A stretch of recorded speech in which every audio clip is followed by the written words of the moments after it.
I've got this weird thing in my life where I do 4 years cycles, kind of. I've got 4 years of a particular identity or a particular focus, and then it'll transition. And it's really consistent for me for whatever reason. I was able to identify this early on, um, and it's just been holding true up until this point. So, at the end of that 4 year cycle, what I did is I really wanted to test whether miracles were real.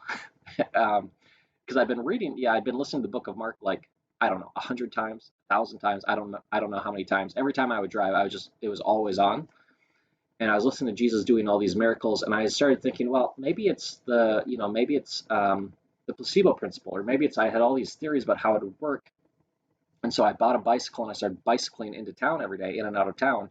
And I lived out at Dave Wilmo's, so shout out to him again, another person that really had a huge impact on my life. But I was biking in and out of Dave Wilmo's place, and that's a 6 mile trip. So I was doing 12 miles a day, and I was every time I'd bike, I'd try so hard to just have faith that the wind was going to blow me into town or something like that.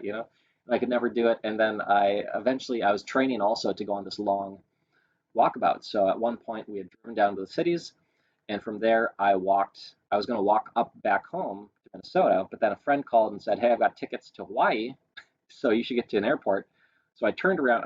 I'm on foot at this point. I turned around and I was going to head to Duluth.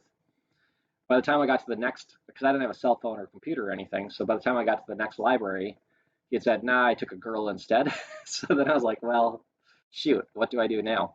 So what ended up happening is I walked and hitchhiked over to Milwaukee to visit Jay Fisher, another childhood friend. Crashed with them for I think like 2 weeks, and then walked into Chicago, or almost to Chicago. I almost got there, and at that point, the people became much more suspicious, and it was a lot harder to get rides and stuff. And eventually, I was just like, I'm out. I can't keep doing this. And so I took a train ride home. Eventually, flew out to DC to visit my uncle. Came back, so I had all this adventure stuff happen, and then I went to Grand Forks, and that was the next stage of my life.